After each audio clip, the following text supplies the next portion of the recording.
Yesus,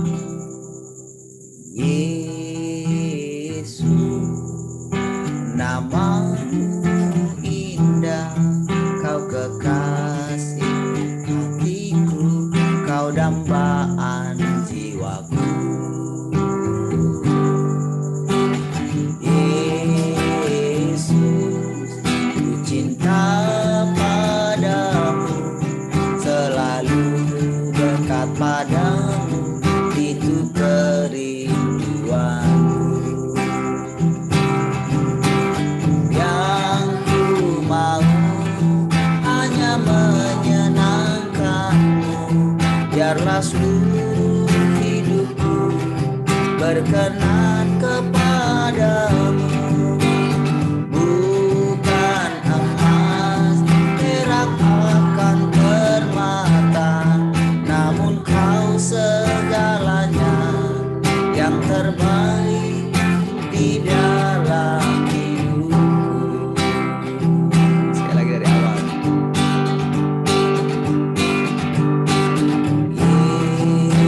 Yesus, namamu indah, kau kekasih hatiku, kau dambaan jiwaku. Yesus, ku cinta padamu, selalu dekat padamu, itu kerinduanku. Sekali lagi katakan dari atas. Yesus, Yesus, namamu indah, kau kekasih hatiku, kau dambaan jiwaku. Yesus, ku cinta padamu, selalu dekat padamu, itu kerinduanku. Yang ku mau hanya menyenangkanmu, biarlah seluruh hidupku berkenan kepadamu. Bukan emas, perak akan permata, namun kau segalanya yang terbaik di dalam hidupku. Yang ku mau, yang ku mau hanya menyenangkanmu, biarlah seluruh hidupku berkenan kepadamu. Bukan emas, perak akan permata, namun kau segalanya yang terbaik di dalam hidupku.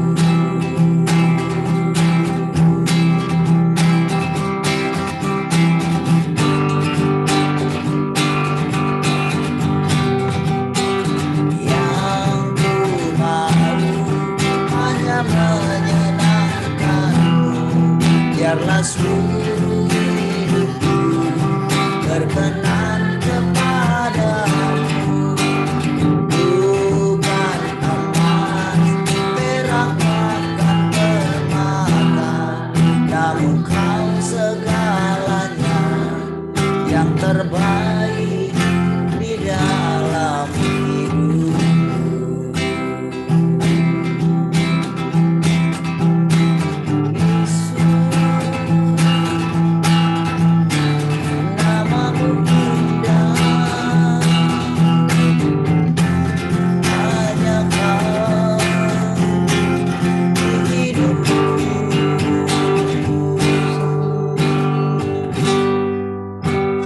Bukan emas akan permata, namun kau segalanya yang terbaik di dalam hidupku.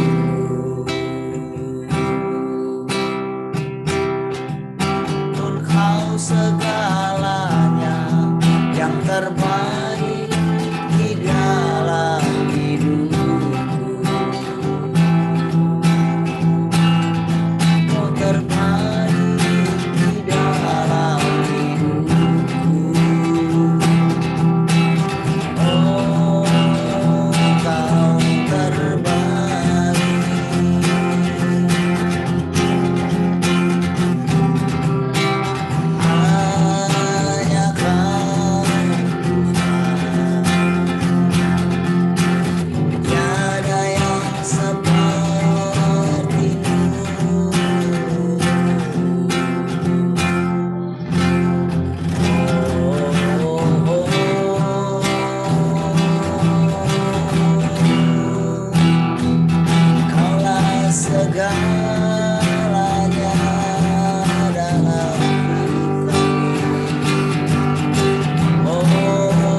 tangannya.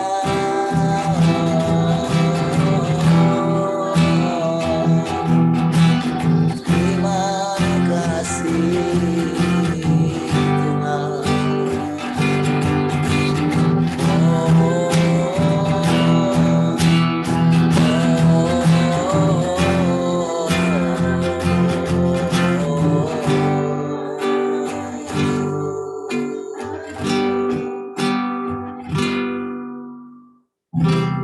Haleluya.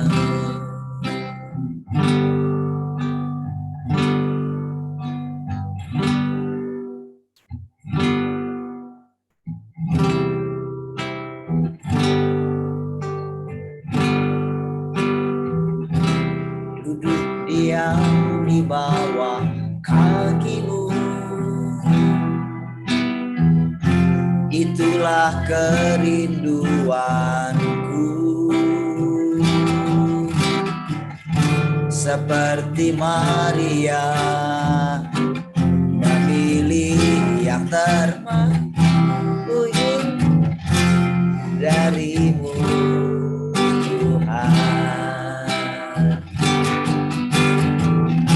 Duduk diam di bawah kakimu, itulah kerinduanku. Seperti Maria memilih yang terbaik, ku ingin belajar darimu Tuhan. Glory, glory bagi Yesus Tuhan dan Rajaku.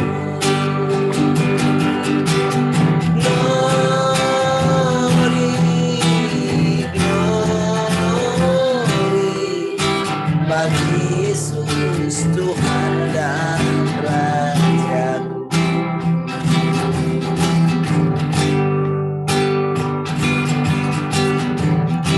Duduk diam di bawah kakimu,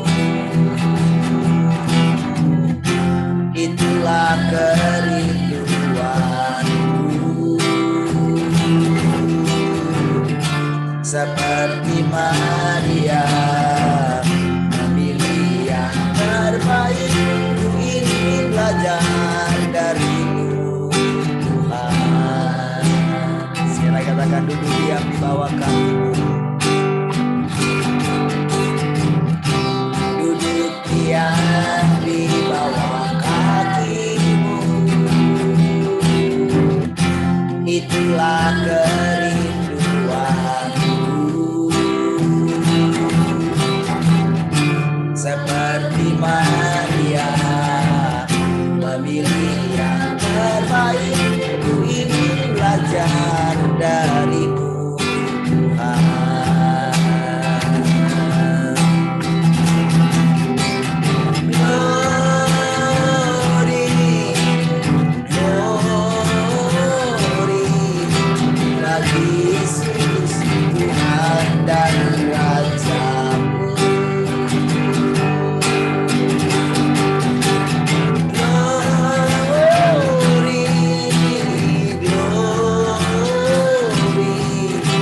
Bagi Yesus Tuhan dan Raja-Mu. Sekali lagi katakan glory. Glory,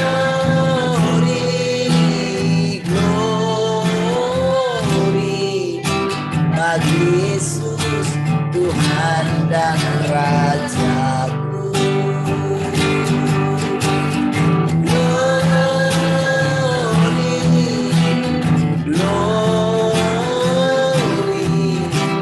Bagi Yesus Tuhan dan Rajaku.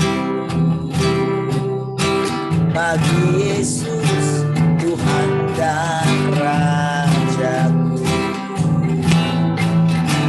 Bagi Yesus Tuhan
memandang Engkau dengan jelas.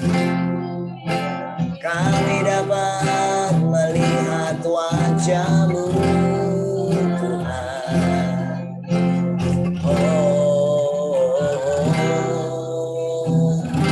Semakin jelas kami memandang wajah-Mu. Terima kasih Tuhan.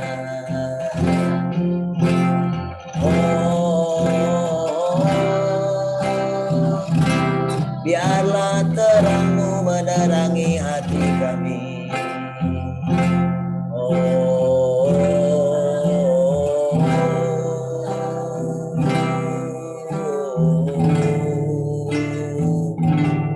Kau segalanya, Kaulah permata hati kami, Tuhan.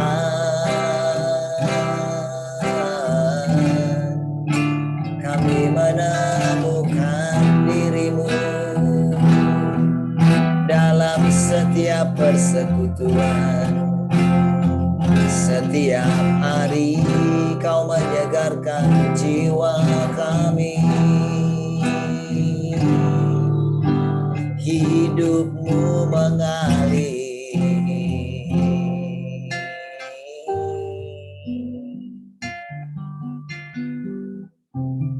Terima kasih Tuhan, kami bersyukur pagi hari ini. Kami dapat bersekutu dengan Engkau setiap pagi. Itu karena anugerah. Dan nyata Engkau setiap hari mengalirkan aliran-aliran air hidup. Oh, kami boleh mengenal Engkau. Terima kasih Tuhan. Oh, terima kasih kami terbuka senantiasa di hadapan. Kami membiarkan, mengizinkan, merelakan hati kami diuji oleh Engkau setiap hari. Kami boleh melihat apakah benar-benar seperti perkataan kami mengasihi Engkau. Kami merindukan Engkau. Engkau terus menarik perhatian kami kepadamu Tuhan. Dan kami terus mengalihkan perhatian kami kepadamu. Itu karena hidup-Mu yang mengalir dalam kami. Terima kasih Tuhan, kami bersyukur pagi hari ini. Engkau bicara kepada kami dan kami boleh makan bersama-sama dengan Engkau. Makan segala kebenaran-kebenaran.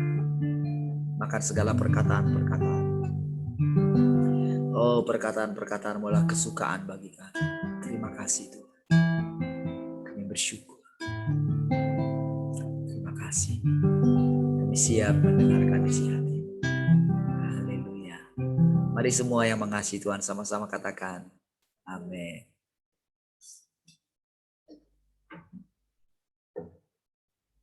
Baik, puji Tuhan. Shalom, selamat pagi semua. Haleluya, baik. Selamat pagi teman-teman yang di radio juga.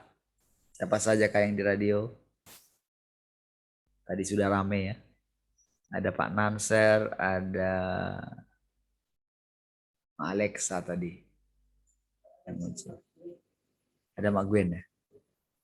Oke, baik.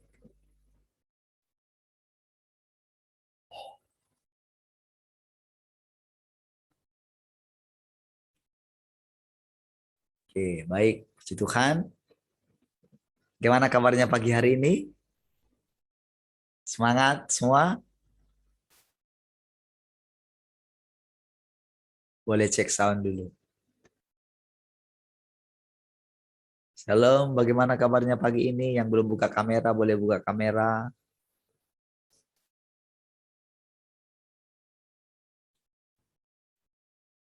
Shalom, Mak Yeye.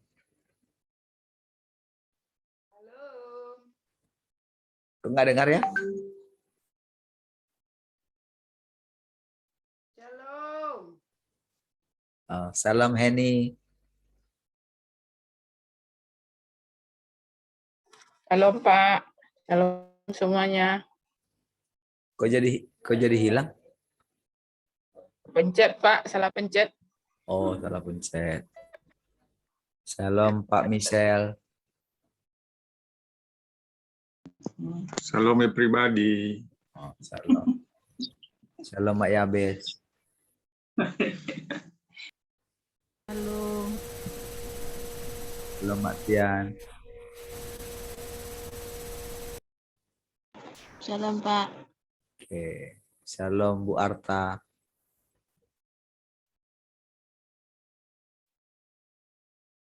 Halo, Pak. Oke, mantap ya. Shalom Pak Twin, shalom keluarga Glory, shalom keluarga Jose, sudah semua. Shalom Mami. Mami Joanna. Shalom Uli. Oke, baik, puji Tuhan. Yang belum hadir di Zoom boleh ini ya. Boleh join juga ya. Oke. Bu Rahel ada kabar? Mami. Dari Mami tanya. Oh. Oke. Siapa tahu mungkin sinyal di sana rusak ya. Baik, puji Tuhan Saudara. Nah, Saudara, ada yang mau ceritakah pagi ini?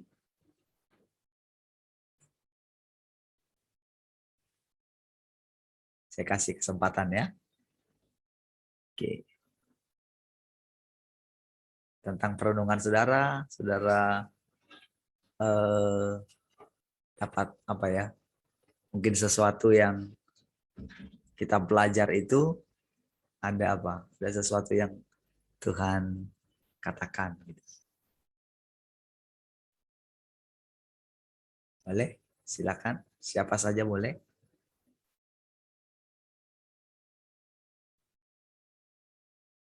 Mak Yabes, gimana? Ada yang mau diceritakan?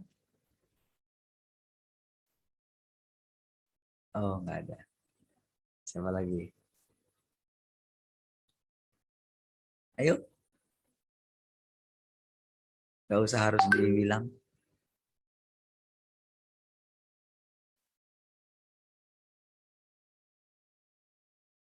Dalam hitungan kelima, kalau tidak ada, langsung saya bicara. 1, 2, 3, 4, 5. Oke, berarti nggak ada ya. Baik. Nah, saudara, Tuhan itu hidup, ya. Dan Tuhan itu bergerak di dalam kita, bergerak, berbicara, ya. Seperti yang kita pelajari sebelumnya bahwa waktu itu berjalan terus. Jadi sorga itu terus bergerak melebarkan kerajaannya. Jadi setiap kali pergerakan itu dimanifestasikan di bumi. Bagaimana caranya pergerakan itu dimanifestasikan di bumi? Bumi ini kan dunia materi, panggung yang kelihatan. Ya. Nah, lalu manusialah yang menjadi pemeran utamanya. Ya. Walaupun yang lain juga itu juga termasuk pemeran juga ya. Tumbuh-tumbuhan, segala makhluk yang lain. Tetapi panggung utamanya ada di manusia. Jadi manusia ini sebagai perwujudan dari Allah penguasanya, itu sudah pasti ya. Tetapi dia tidak memaksakan dirinya.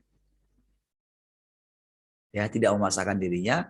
Sementara ada yang lain yang diizinkan juga masuk dalam panggung, yaitu si jahat bersama dengan pasukannya.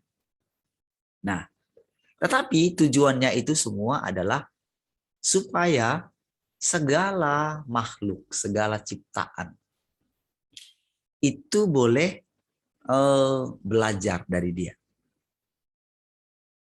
Ya, boleh belajar. Jadi siapa yang dipakai untuk memanifestasikan dia? Sekarang kita ini semuanya sebetulnya ya, di dalam diri manusia itu sebetulnya itulah wajah Tuhan yang seutuhnya. Ya. Nah, tapi waktu berjalan terus ada orang-orang yang memang dipilihnya gitu dan ditentukannya ya untuk boleh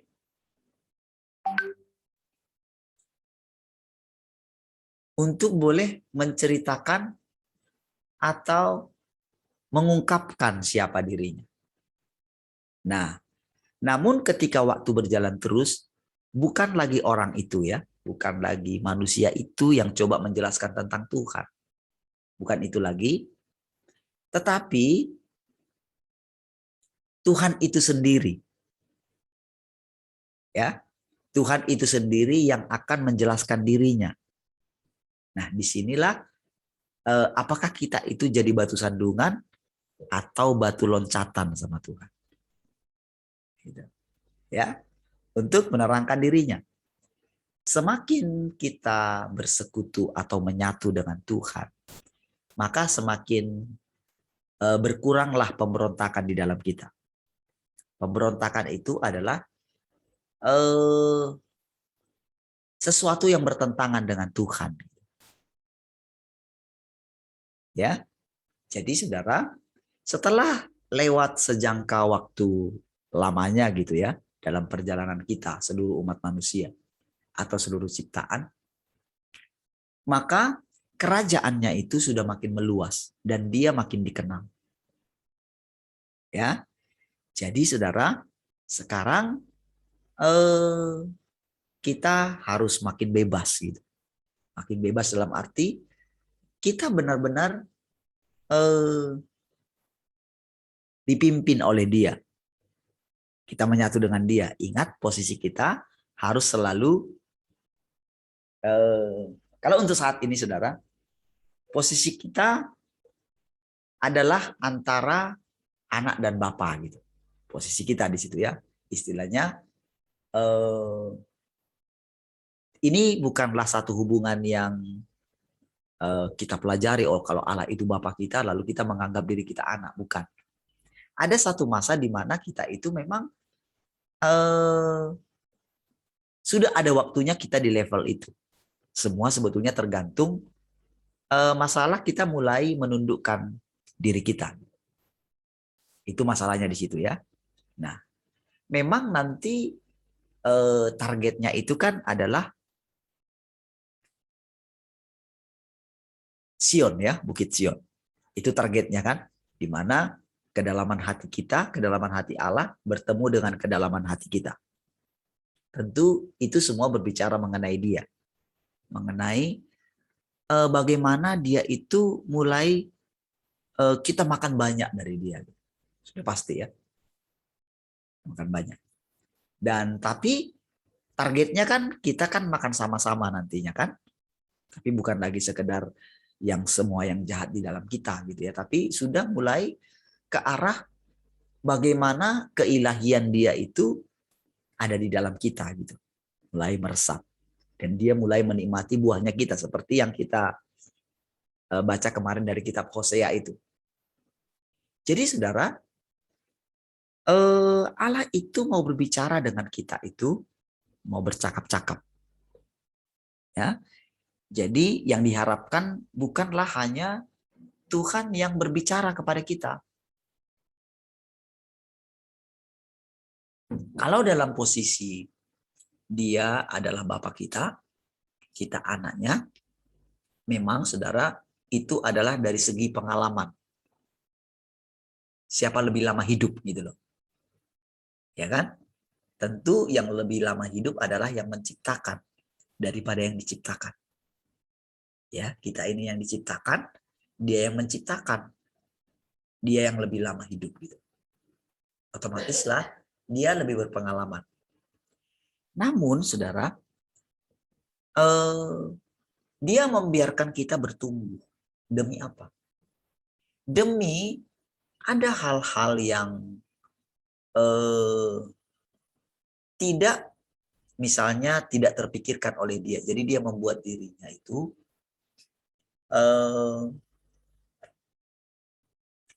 tidak tahu semuanya, gitu ya. Dia membuat dirinya, membatasi dirinya dalam hal ini. Supaya apa? Supaya dia dapat mendengarkan hikmatnya kita yang sebetulnya adalah hikmatnya dia yang diberikan kepada kita. Nah, dalam posisi ini, saudara, tidak lagi posisi antara hamba dengan Tuhan, karena hamba tidak tahu apa yang menjadi kehendak Tuannya. Nggak tahu. Hamba itu hanya melakukan apa yang dilakukan oleh, apa yang dikatakan oleh Tuannya. Jadi dia hanya manut saja, turut saja. Ya. Tetapi saudara, ada peningkatan hubungan kan, seperti Abraham, tidak disebut hamba kan, tapi sahabat katanya. Ya, sama seperti Tuhan, aku tidak menyebut kamu lagi hamba, tapi engkau sahabat, katanya kepada murid-muridnya. Jadi memang ada tingkatan yang diharapkan. Makanya firman Tuhan itu tidak statis, tapi bergerak. Ya, dia bergerak. Nah, jadi saudara, dalam perjalanan kita juga demikian. Jadi tadinya rasanya ketika dia berurusan dengan kita, jadi ketika dia sudah mulai, jadi dia sudah pilih nih, sudah ada waktunya nih. Jadi begitu dia ketok pintu kita, berarti saudara dia sudah bersiap gitu. Dia sudah menyiapkan segala sesuatu apa yang mau dia lakukan ketika dia mau masuk ke rumah kita. Sudah ada rancangan-rancangan dia, sudah ada planning-planning dia, apa yang mau dia lakukan gitu. Sampai dengan sekarang. Ya. Nah, karena dia sangat serius, saudara, karena dia sudah menemukan kita. Jadi dari pihak dia itu serius. Jadi begitu terbuka kliknya gitu, diklik gitu ya, ketok gitu.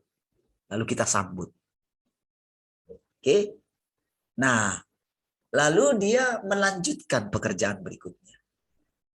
Nah, waktu dia ngajak makan sama kita, jadi kisah di dalam Alkitab itu seperti satu blueprint ya. Seperti satu gambaran gitu. Jadi dia sudah kasih tahu sebelumnya, itu gambaran. Gambaran bakunya gitu. Inilah prosedurnya gitu, pengalaman-pengalaman. Jadi kisah-kisah daripada orang-orang kudus itu yang dibukukan itu, semua mereka itu adalah seperti satu gambaran. Gambaran bakunya.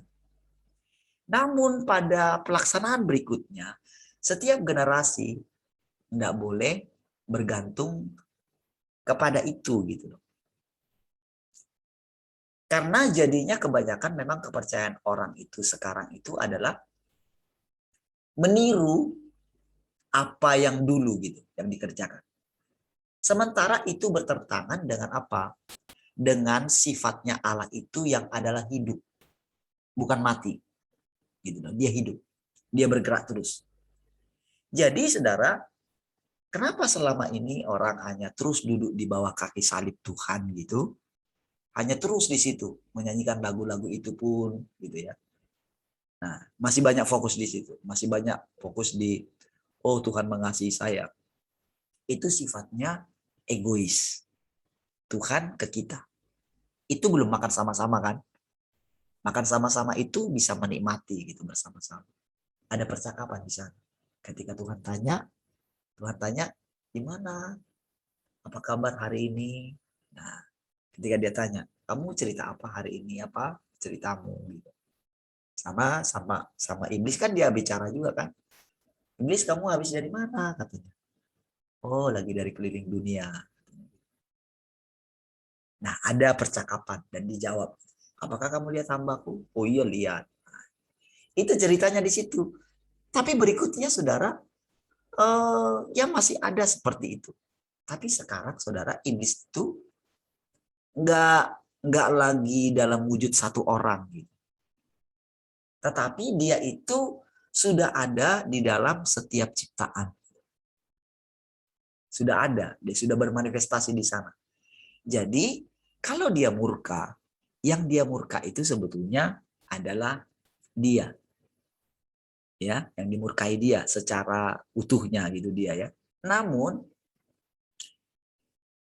setiap orang yang mendengarkan perkataan dia, lalu orang itu lebih memilih si jahat, maka Tuhan juga murka kepada dia. Karena dia sudah dengarkan firman, dia sudah dengarkan perkataan Tuhan, dia sudah mulai mengenal Tuhan gitu. Ada dalam persekutuan. Namun ternyata dia lebih memilih mempercayai gagasan daripada si jahat gitu. Dia nggak mau bergerak terus. Dia nggak mau bertumbuh terus.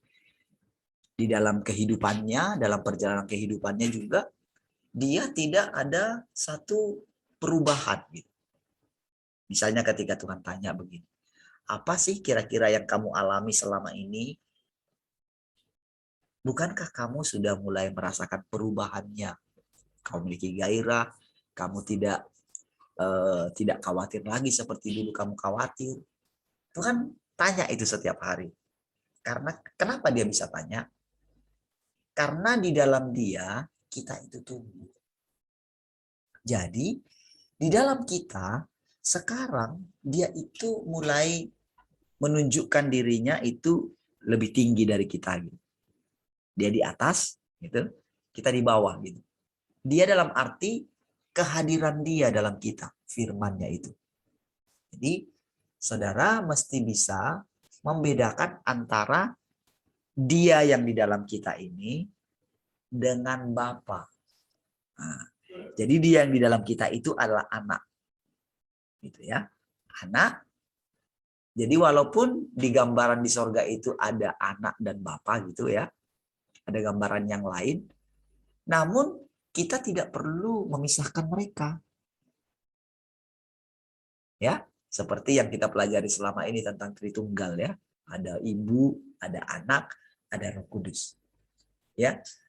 Karena mereka itu kan satu, sudah satu jadinya.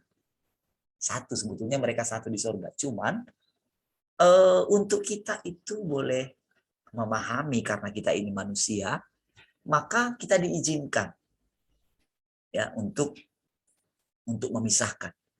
Namun dalam prakteknya kita nggak perlu bilang begini, ibu, bapak, Tuhan, nggak perlu ya. Dalam prakteknya nggak perlu. Nggak perlu, oh kepada siapa kita harus berdoa gitu.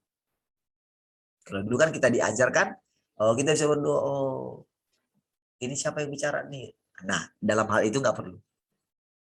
Ya, karena sekarang mereka itu sudah satu. Ceritanya ya, sudah satu di dalam. Supaya apa? Supaya kita itu tidak bingung.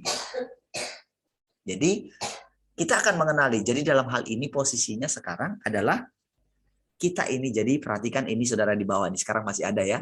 Perhatikan tingkatannya. Kita ada di bawah. Kita ini. Secara manusianya. Nah yang akan dibawa dia ini naik. Lalu ada roh anaknya di dalam kita.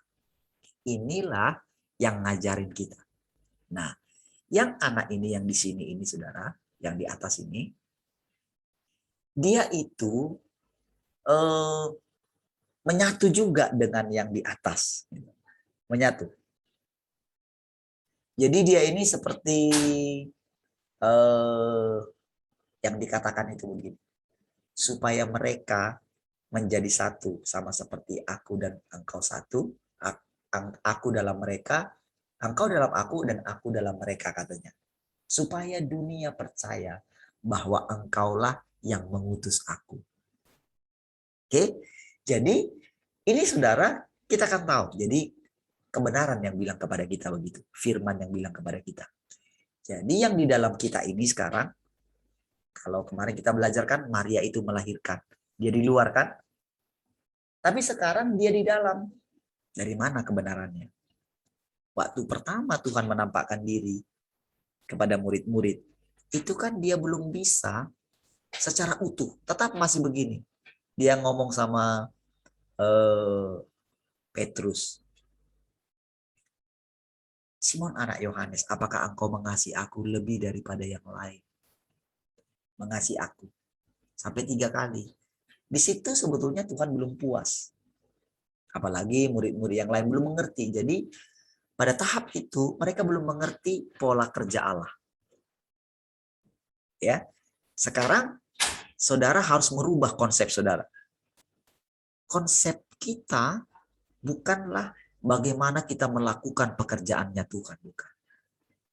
Bukan bagaimana kita menangkan jiwa lagi, bukan. Bukan itu lagi konsepnya sekarang. Sudah lewat. Karena pekerjaannya sudah lanjut. Jadi setelah pencurahan Roh Kudus, gitu ya. Setelah pencurahan Roh Kudus itu, jadi itu tandanya adalah Yesus sebetulnya itu sekarang tinggal di dalam murid sebetulnya. Bergerak. Hanya saja karena pada waktu itu pengenalan mereka masih belum gitu ya.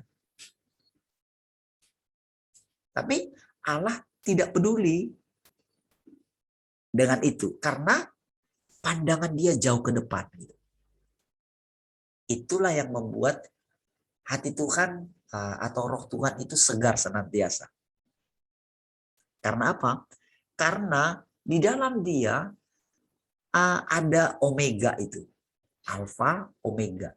Omega itu kan itulah bukit Sion kita, gitu kan? Bersama dengan Tuhan. Itu pencapaiannya. Jadi dia segar senantiasa.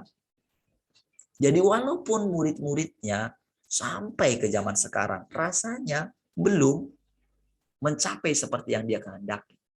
Apalagi dengan pengajaran-pengajaran apapun. Ya. Termasuk dengan yang baru. Termasuk ketika dia sudah berinkarnasi kemarin, dia sudah datang kedua kali gitu ya. Orang sudah banyak mengalaminya. Namun banyak orang statis di hanya memberitakan. Jadi mereka ibarat pergi ke rumah-rumah, mengetok rumah-rumah. Seperti yang dilakukan oleh saksi Yehova. Ya mereka melakukan. Karena apa yang mereka terima, mereka berkembang. Jadi mereka juga mirip seperti itu. Ya, namun bukan itu tujuan tertinggi. Ya, tujuan tertingginya adalah menyatunya kita dengan Allah dan menyatunya kita semua nanti. Bagaimana kita menyatunya nanti? Kita menyatunya itu adalah ketika masing-masing kita menyatu dengan Tuhan. Baru tahu. Ya. Nah, saya lanjut ceritanya ya.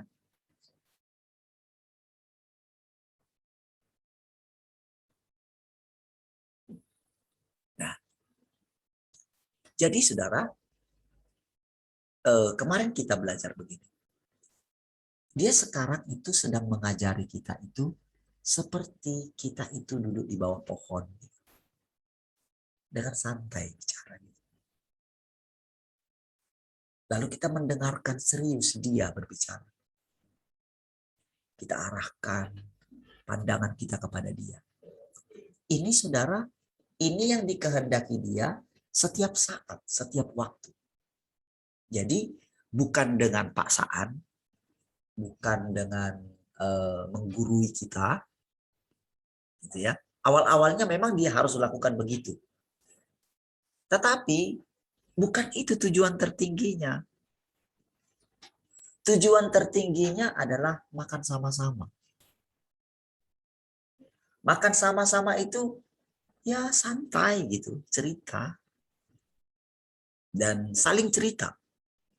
Itulah yang dia kehendaki. Sampai sedalam itu. Nah itu kerinduan dia. Karena itulah kehidupan yang sesungguhnya. Kan itu yang hilang.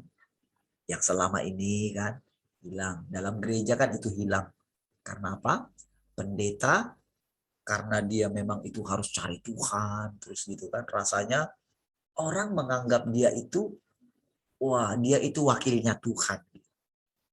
Sehingga pola kepercayaannya umat itu, jadi ketika bertemu dengan pendeta, gitu, wah rasa hormatnya itu. Nah, namun kepercayaan seperti itulah yang selama ini membudaya di dalam manusia terhadap Tuhan. Memposisikan Tuhan sebagai Raja. Tuhan yang Maha Agung gitu, dan sebagainya. Jadi pemahaman umat selama ini manusia adalah gagasan dirinya tentang Tuhan. Bukan apa yang Tuhan mau gitu. Makanya ada orang yang sampai mungkin menyembah Tuhan sampai sujud di tanah gitu ya. Ada yang sampai sholat seperti itu kan. Oh, ada yang mengharapkan, ada yang menggambarkan Tuhan itu ya seperti Dewa Buddha itu yang ketawa terus gitu kan. Ya senyum rasanya gitu kan. Kayaknya Tuhan itu ketawa aja gitu. Sehingga dia akan begini, menjadikan Tuhan, oh aku akan menyembah engkau, aku akan memberikan engkau makan, apa gitu ya, supaya engkau memberi aku makan.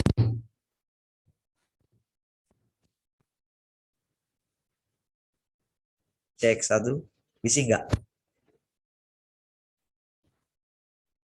Apa ya? Seperti ini. Baik. Perhatikan ya.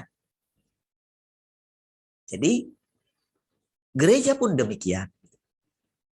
Jadi kepercayaannya dangkal sekali. Jadi menjadikan Tuhan itu hanya pemuas kebutuhannya. Kalau dia sakit supaya disembuhkan, kalau dia miskin supaya jadi kaya, dan sebagainya. Oke? Nah, disitulah sering si jahat itu mengambil tempat. Ya, karena si jahat juga pengen dipuji. Jadi dia akan bisa memenuhi kebutuhan orang-orang. Ya, dan dia memang suka akan itu. Ya, suka dipuji gitu. Nah, tapi waktu berjalan terus gitu. Jadi walaupun masih banyak yang seperti itu, dia tidak masalah. Jadi Tuhan itu bisa bertindak seberani itu dengan hanya beberapa orang. Karena dia sudah landasi semua dari awal pekerjaannya. Jadi orang-orang tidak bisa menghakimi Tuhan dalam hal ini. Bukan hanya karena dia Tuhan, kita nggak bisa hakimi dia. Tapi dia sudah menerangkan dirinya. Aku ini seperti ini melalui firman-Nya sebelumnya. Gitu. Kan dia bilang, semua manusia sudah berdosa. Lalu dia tebus dengan mengirimkan anaknya yang juga adalah dirinya. Jadi pengetahuan ini, saudara, membuat kita mengerti, oh pola kerjanya demikian. Dan ketika kita terima itu, kita percaya itu, barulah cerita kita bisa berlanjut. Gitu maksud Tuhan. Itu yang saya ceritakan tadi di awal itu. Jadi ketika dia sudah ketok pintu hati kita, kita buka. Jadi sudah ada seperti langkah-langkahnya. Jadi awalnya dia ikuti polanya kita. Karena kita ini kan perlu bertahap. Ya. Nah, tetapi setelah itu waktu berjalan terus gitu, dia memulai polanya. Ya, polanya sendiri. Jadi kadang seperti dirubah dia. Lebih cepat. Nah, kadang-kadang kita kaget gitu. Kenapa ya seperti ini? Nah, tetapi setiap kali kita datang kepada dia, kenapa seperti ini? Kita datang dengan tulus, maka dia itu langsung menenangkan kita. Ya. Jadi dia itu benar-benar tidak peduli dengan masa lalu kita, nggak peduli dengan keadaan kita. Karena menurut dia, kita ini kudus. Karena apa? Karena di dalam kita ada dirinya yang sudah kita terima tadi. Itulah perjanjian. Makanya kan dikatakan di dalam kitab Daniel itu, dibujuknya sampai murtad supaya mengingkari perjanjian. Apakah perjanjian itu? Perjanjiannya adalah kita ini milik Tuhan dan Tuhan milik kita. Jadi begitu kita menerima dia, entah bagaimanapun cara kita menerima dia dulu, itu akan berlanjut terus ikatan itu. Tidak mungkin dia itu memisahkan kita. Nggak mungkin dari segi dirinya. Itulah sebabnya saudara, di area manapun, setiap orang bisa kembali kepada dia. Walaupun sudah mencintai dunia sampai rasanya, kan si anak yang hilang itu kan seperti sudah menjual dirinya. Dengan pelacur-pelacur mungkin gitu kan, yang menikmati semua. Itulah gambaran semua manusia. Akan diizinkan mengalami itu. Oke? Jadi ketika kita sudah balik kepada dia, makanya dikatakan dalam perumpamaan itu, jadi tidak ditanyain lagi apa-apa. Apa saja yang kamu lakuin? Kamu sudah berbuat dosa apa? Dilakukan pelepasan dulu misalnya gitu ya. Ceritanya di situ dia disuruh mandi, dikasih suruh pakaian gitu kan, dikasih cincin, dikasih segala sesuatu, lalu mari kita makan. Nah, saudara boleh bayangkan gimana makannya itu kan, ketika mereka bertiga dulu kan, sebelum dia pergi. Oke, bapaknya ngambilin makan untuk dia. Gitu. Saudara, coba saudara bayangkan prosesnya mereka makan pada waktu itu. Rasanya kan pasti si anak bungsu ini gimana? Dia mulai perhatikan diam-diam dalam hatinya. Apakah memang benar-benar bapak saya ini sudah lupa ya kesalahan saya? Apa begitu ya? Jadi rasanya kan dia diam saja gitu kan. Karena apa? Belum percaya gitu. Kalau bapaknya seperti itu gitu. Kan dia sudah menganggap dirinya kan bukan anaknya. Dia sudah menganggap dirinya hamba gitu. Walaupun dia sudah diterima. Jadi ketika dia mau makan, ya karena dia kaku gitu, ya dia ambilin makan sama bapaknya. Kasih. Ini kan kesukaanmu kan, katanya dikasih makanan. Lama-lama saudara, anaknya itu kan mulai berubah ya. Berubah dengan kasihnya Tuhan. Dengan kasihnya Bapa itu. Jadi pas mau makan, bukan lagi dia. Bukan lagi bapaknya yang kasih dia makan kan. Yang nasinya gitu kan. Tapi si anak. Mulai di situ. Mulai dia mengenal apa yang disukai oleh bapaknya. Dia ingat. Saudara boleh bayangkan suasana itu. Dan si kakak sulungnya juga. Mulai juga kan memperhatikan itu kan. Selama ini dia itu benci terhadap adiknya gitu. Karena dia nggak nurut gitu. Rasain kamu katanya. Jadi, tapi lama-lama dia melihat keindahan itu, si anak sulung ini kan hatinya juga kan pasti akan dilembutkan.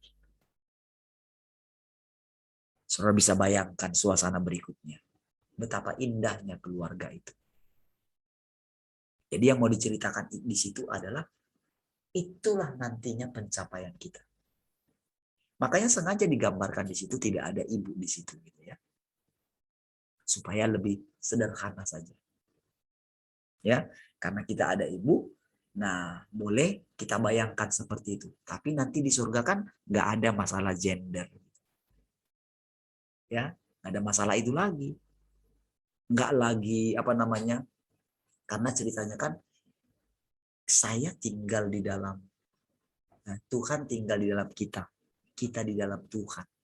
Misalnya kalau suami istri lah. Gitu kan? Jadi ketika satu orang itu sudah tidak ada, misalnya lah kalau saya misalnya pergi pelayanan gitu. Istri saya harus bisa melakukan tugas bukan hanya seorang ibu, tapi seorang suami. Seorang bapak gitu. Jadi dia bisa memakai otoritas. Gak bisa harus saya yang marahin. Baru anak-anak tunduk. Dia harus bisa pakai itu. Karena apa? Karena sebetulnya bapak itu sudah tinggal, sudah menyatu kan. Saya kan sudah menyatu harusnya dengan istri saya. Gak bisa bilang, oh itu tugasmu. Gak bisa begitu. Karena sudah menyatu. Nah, demikianlah sebetulnya kesatuan kita dengan Allah nantinya. Jadi bukan lagi kita itu sifatnya, oh apa yang dia bilang, kita tunggu dulu kita apa yang dia bilang. Tetapi dia sudah menyatu dalam kita. Kita melakukan segala sesuatu, itu benar-benar sudah Tuhan yang melakukan. Itulah sebetulnya yang dikatakan inkarnasi itu.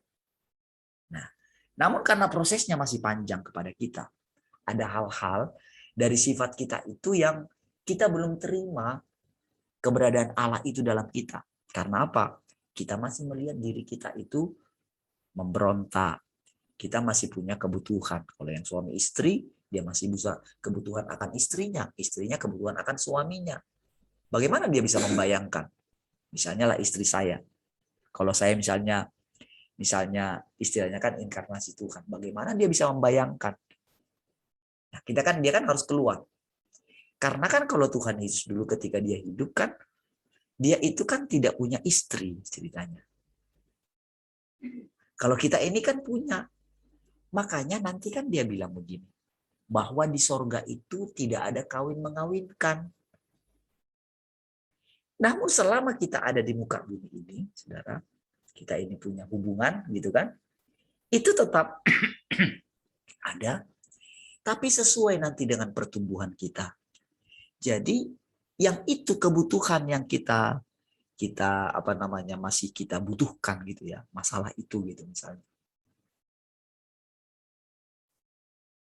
Jadi itu lama-kelamaan dengan sendirinya kan itu kan akan hilang ya, sesuai dengan waktu. Ada masa menopause gitu kan dan sebagainya gitu. Tetapi kasihnya itu, saudara, kasihnya yang di dalam kita itu nanti akan menggantikan itu semua. Dan benar-benar tercipta satu hubungan yang lebih intim dari hubungan intim suami istri. Itu sampai di situ nantinya. Itulah perjalanan waktu. Ya. Jadi perhatikan saudara perjalanan waktu kita ini. Jadi kalau sebelumnya kita berpikir nanti mati baru bisa memulai kehidupan kerajaan sorga, nah saudara mesti singkirkan pengertian yang itu. Jadi dari sekarang kita itu sudah ada di sorga. Kita sudah perjalanan di dalam dia. Ya, kita sudah berjalan dalam kerajaan 1000 tahun kah? Dalam langit baru, bumi baru. Sudah. Kita sudah ada di dalam. Jadi sekarang makanya dikatakan para penakut, para apa, yang ini semua yang pendusta segala macam nggak bisa masuk ke situ katanya. Nggak bisa masuk, maksudnya adalah dia itu nggak mungkin ada di situ karena ceritanya ini bukan masalah tempat secara materi. Jadi sorga itu bukan masalah suatu tempat yang jauh dari bumi. Lalu kita gambarkan Tuhan itu di atas, kita di bawah gitu. Karena ceritanya kan kita sudah dirampas katanya. Naik ditatanya kan. Efesus 2 juga bilang begitu. Di Wahyu bilang begitu. Nah, itu firman. Dan firman itulah kenyataan. Jadi semua yang kita alami selama ini bukan kenyataan. Itu bohong. Itu bukan kebenaran. Sekalipun itu nyata. Tetapi yang lebih nyata kata Tuhan adalah kita ada duduk bersama-sama dengan Tuhan Yesus di samping kanan Allah Bapa. Simpanlah itu dalam hati saudara.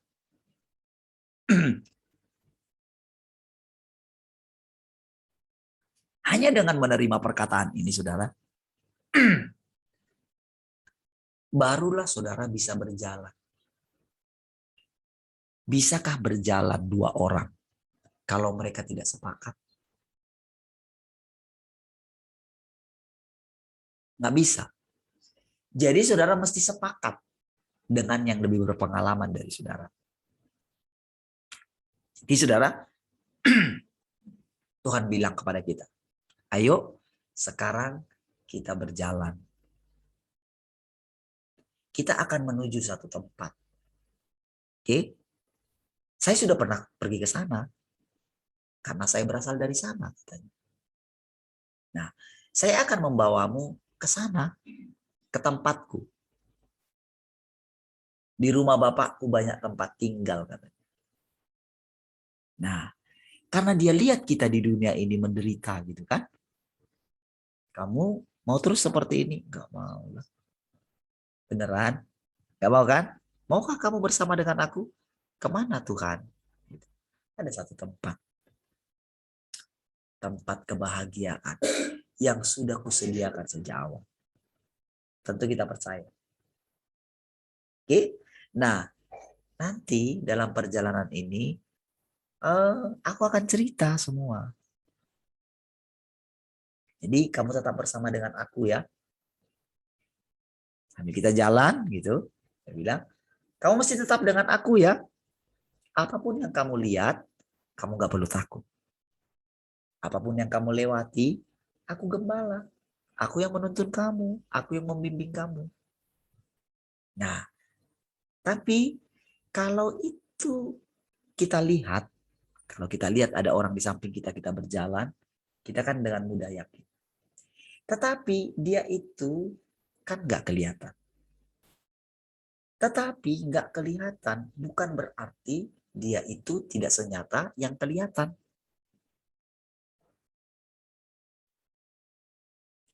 Karena walaupun seseorang itu kelihatan di samping kita, saya lah berjalan dengan istri saya sudah 17 tahun, 18 tahun. Itu untuk mengetahui kedalaman hatinya atau kedalaman hati saya.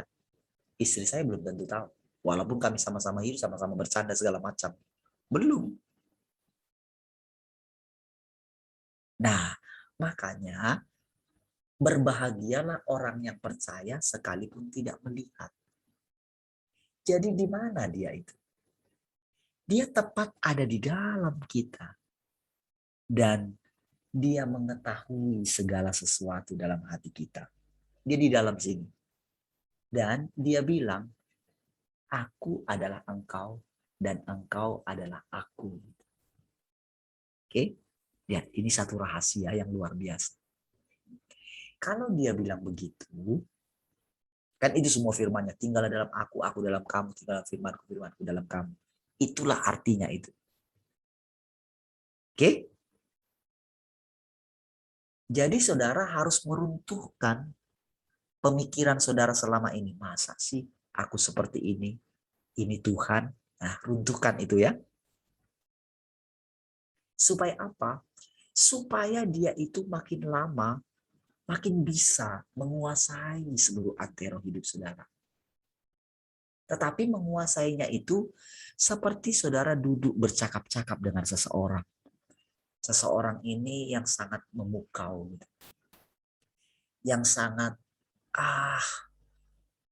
sangat sejuk dia bicaranya. Gitu. Bisa mengerti engkau, bisa mengerti suasana hatimu gitu ya. Bisa menerima engkau apa adanya. Apa saja gitu. Bisa terima gitu. Nah, seperti itulah dia bicara sekarang. Ya, dia bicara seperti itu karena dalam anggapan dia sangat yang menjadi kesenangan hatinya Tuhan itu begini. Ketika dia melihat orang yang paling dirusak oleh iblis bisa menerima dia. Wah, itu senang sekali dia. Dia sangat berbunga-bunga sekali hatinya. Makanya dia katakan, orang sakit yang butuhkan tabib. Bukan orang sehat. Makanya dibilang berbahagia orang yang miskin.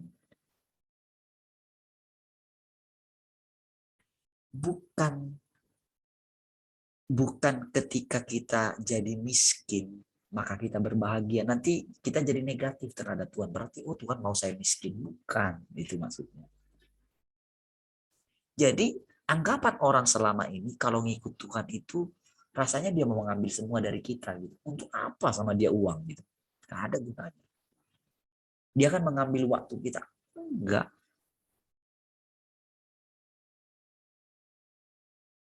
Yang dia butuhkan hati kita. Dan sekarang dia itu benar-benar tinggal di dalam kita. Yang dia inginkan, jangan anggurkan dia. Ajaklah dia bicara. Karena engkau adalah dia dan dia adalah engkau.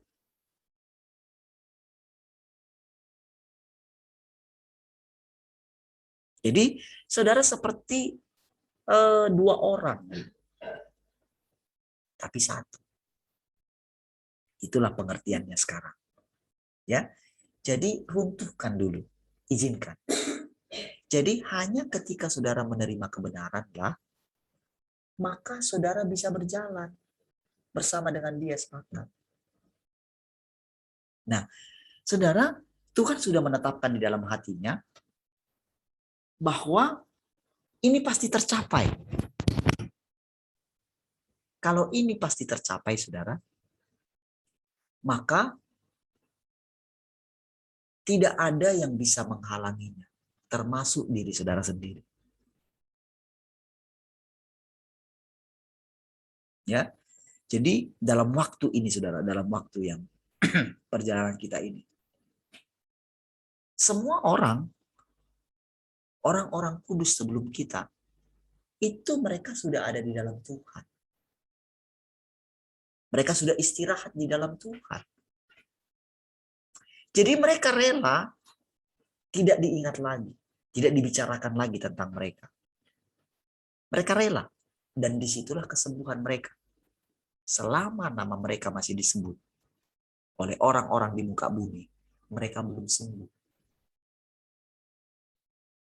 Tetapi mereka juga sudah sembuh. Kan agak ini ya kontradiksi. Di satu sisi mereka belum sembuh, di sisi yang lain mereka sudah sembuh. Nah, itu kontradiksinya. Karena seperti itu juga Tuhan gitu loh. Dia Alfa dan Omega. Di satu sisi sebetulnya pekerjaannya seperti belum selesai, tapi di sisi yang lain dia bilang sudah selesai. Nah, ini kan agak bertentangan kan dengan sifat kita manusia. Makanya dia bilang, berbahagia orang yang percaya walaupun tidak melihat. Kita ini kan selalu ingin melihat. Gitu ya. Nah, jadi saudara, dalam perjalanan kita ini, perjalanan kita adalah perjalanan hidup kita ini bersama dengan Tuhan juga.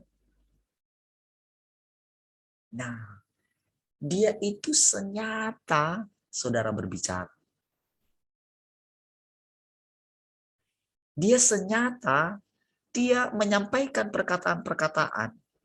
Dan senyata begitu dia ada, pastilah terjadi perubahan dalam hidup saudara. Kalau belum, berarti ada sesuatu yang saudara mesti cari dia dengan kesungguhan. Makanya saudara, ketika kita sudah dalam proses berapa ratus hari ini ya, 250 hari. Kita tidak boleh punya anggapan begini, oh kita tunggu sampai nanti selesai. Nanti apa yang terjadi? Itu ini lagi saudara, itu namanya hanya mau menghabiskan waktu saja. Nanti akan seperti dulu lagi. Kita sudah melakukan 1000 hari transformasi sehati, gak terjadi apa-apa kan? Karena hanya menunggu 1000 hari. Tapi sekarang tidak. Saudara bisa merasakan perubahan setiap hari hati saudara. Apakah masih condong terhadap tawaran iblis? Tawaran daging saudara? Apakah saudara sudah menjadikan Tuhan itu benar-benar menjadi harta saudara? Menjadi pusat perhatian saudara? Saudara bisa lihat. Pikiran saudara masih hal-hal di dunia ini enggak?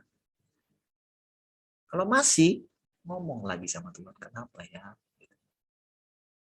Nah, lama-kelamaan saudara, ketika ini sudah terbiasa, maka perkataan-perkataannya itu saudara, itu mulai menguasai alam pikiran saudara. Jadi kita ini tidak lagi,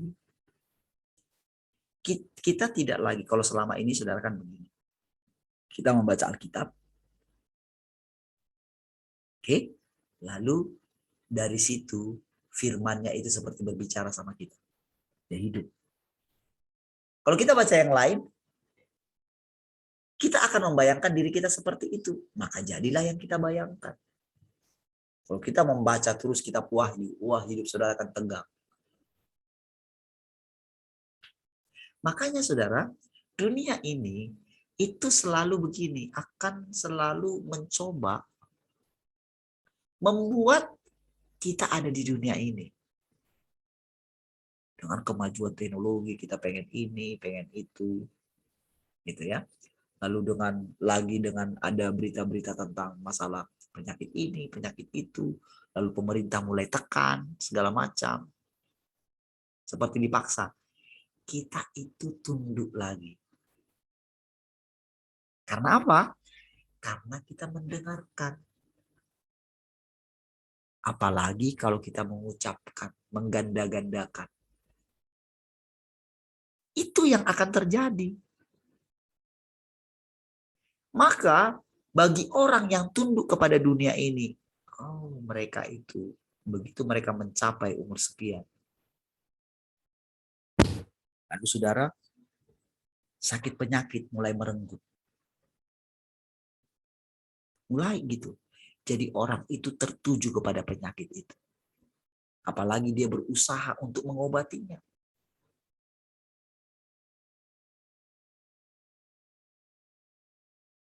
Apalagi keluarganya juga memaksa dia supaya dia itu sehat. Maka dia itu akan terus di situ, saudara, berputarlah di situ.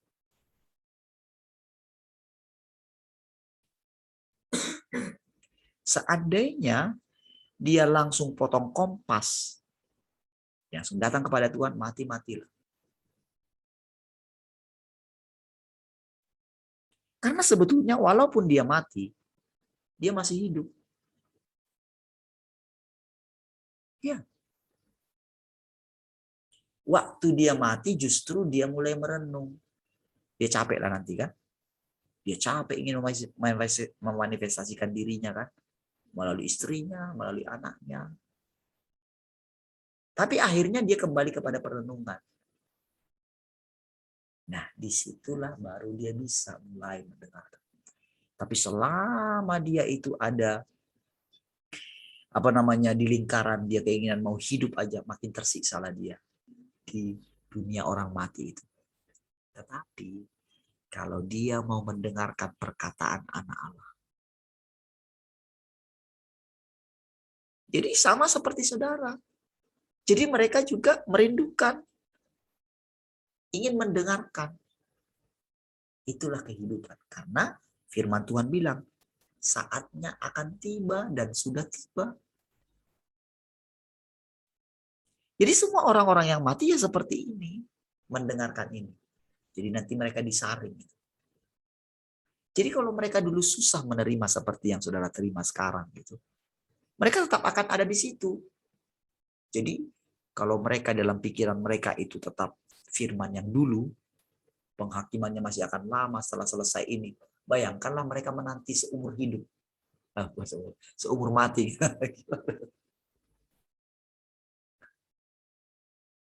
Menanti. Kecuali mereka mau menerima kebenaran yang baru. Makanya dikatakan, barang siapa yang mendengarnya akan hidup. Yang didengarkan apa? Selama dalam pikiran mereka ini hanya ada Alkitab yang dulu, maka mereka akan tetap di situ.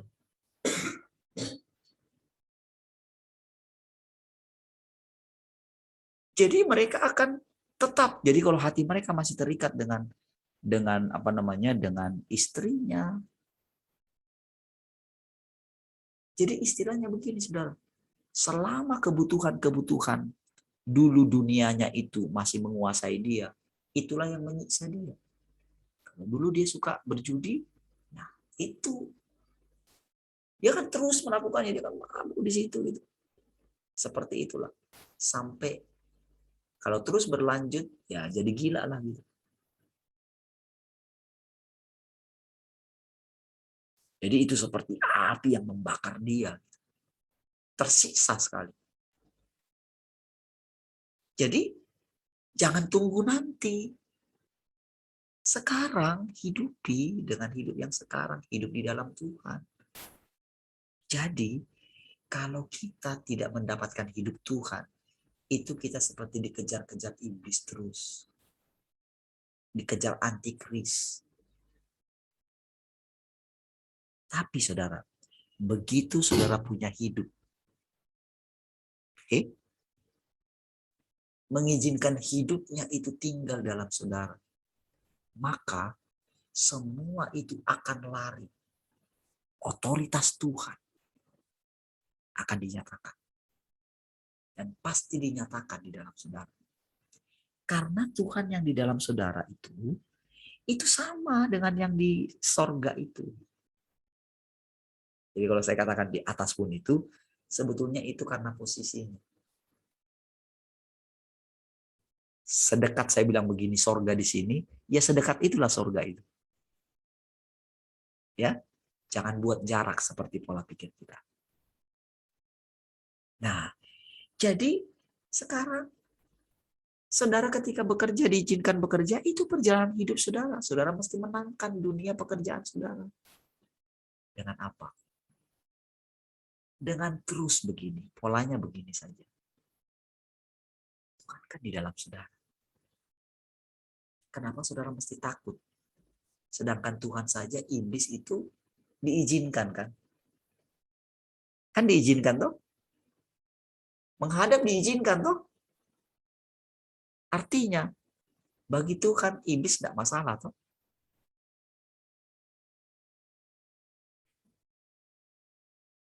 Iblis aja nggak masalah, apalagi rekan manusia kita.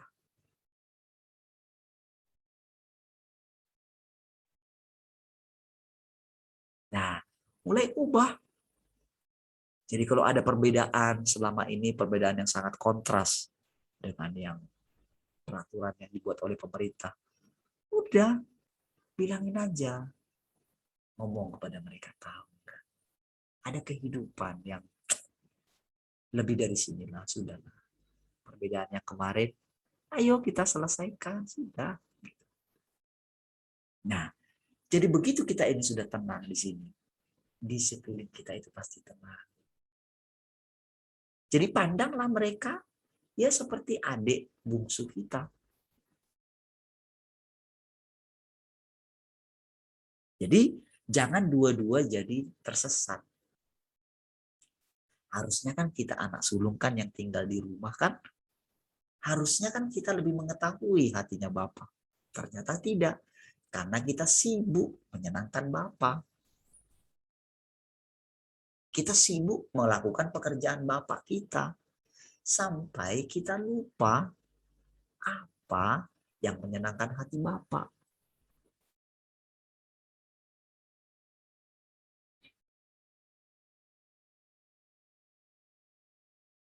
Nah, disitulah sebetulnya keadaan, disinilah lihat nanti sudah bagaimana dikatakan. Jadi begitu rasanya kesusahan besar itu, tahu nggak saudara? Kata kesusahan besar itu telah diulang-ulang oleh para pendeta dengan khotbah-khotbahnya. Sehingga itu seperti menjadi kenyataan, seperti itu sajalah kebenaran. Apakah itu saja kebenaran? Ada begitu banyak kebenaran yang lain di dalam kitab Wahyu. Biarlah roh dan pengantin perempuan itu berkata, marilah. Yang haus, marilah datang, minumlah air kehidupan dengan cuma-cuma. Di sana juga ada daun yang akan menyembuhkan bangsa-bangsa. Kok masih ada bangsa-bangsa di sana? Kok masih ada kesembuhan di sana? Kok di sorga masih ada dikatakan kesembuhan? Berarti ada sesuatu yang salah dalam pengertian kita tentang sorga. Atau tentang langit baru, bumi baru. Inilah yang dijelaskan oleh Tuhan. Nah, seperti inilah kondisinya, di mana Tuhan bisa bicara dengan tenang. Jadi, mari ambil sikap dalam ketenangan ini. Jadi, sama seperti awal gitu, ya kita tenang menikmati dia berbicara. Nah, kalau saudara bisa lihat saya berbicara kepada saudara, saudara seperti melihat Tuhan dengan wajahnya. Tetapi saudara, persis seperti inilah dia mengajari saudara dalam kesendirian saudara. Persis.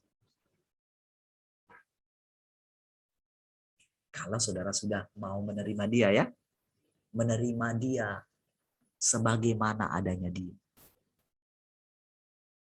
Jadi dia itu bukanlah Allah yang kita buat dengan gagasan kita. Kalau kita salah, dia sudah siap bentuk kita. Enggak. Dia tahu kelemahan kita. Dia tahu kekuatan kita tidak seberapa. Makanya sampai doanya diajarin begini. Janganlah membawa kami ke dalam pencobaan. Tapi lepaskanlah kami daripada yang jahat. Bukankah itu doa itu, saudara, adalah doa yang harusnya, kan kalau pengajarannya Paulus rasanya kan itu kan dipaksa ya. Dia terabas semua, saudara.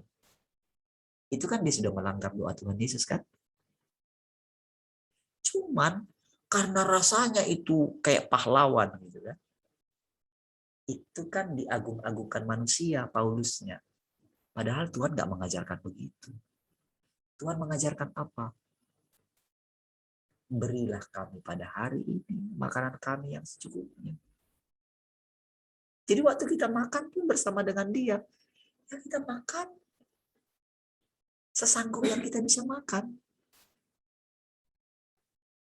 Tidak lapar, tidak kekenyangan gitu, tapi pas. Nah, begitu juga dalam pola saudara makan secara jasmani. Buat pas. Jangan terabas semua. Gitu. Jangan makan semua. Begitu mumpung gitu kan.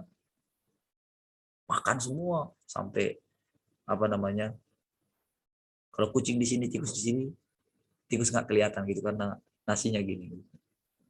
Lengkap dengan semua. Ubah. Seadanya saja. Kalau di pesta misalnya gitu kan. Udah ambil aja seadanya.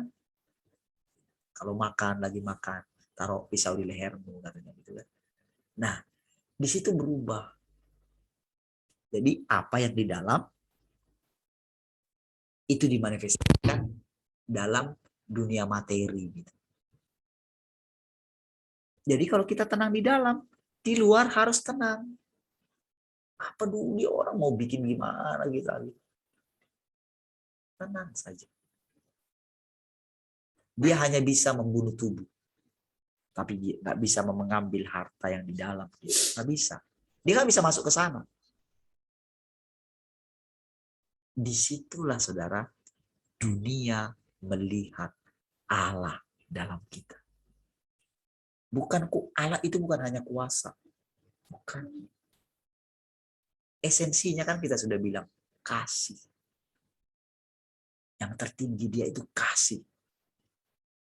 Tapi jangan dipaksakan. Kasihnya nggak boleh juga dipaksakan.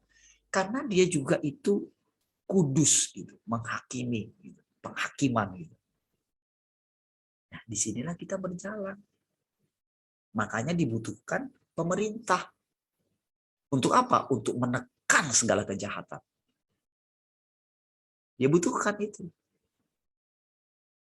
Tetapi kalau kita sudah tunduk kepada Tuhan, nggak perlu lagi kita dihukum oleh pemerintah. Nggak perlu.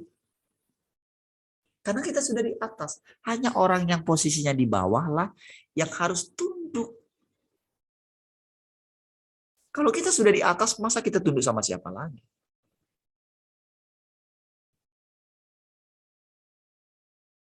Jadi perhatikan posisi kita setiap waktu. Apakah di atas atau di bawah? Nah, dari sini saudara, kalau kita sepakat dengan Tuhan, jadilah kepadaku seperti yang kau katakan. Wow, jadi terus setiap hari. Jadi, jangan penjarakan dirimu sendiri. Keluarlah dari penjara yang saudara buat. Dari penjara yang saudara bangun. Keluar. Nikmati dia. Bukankah hidup itu lebih penting daripada pakaian, makanan, pakaian? Adakah orang yang bisa menambah sehasta saja?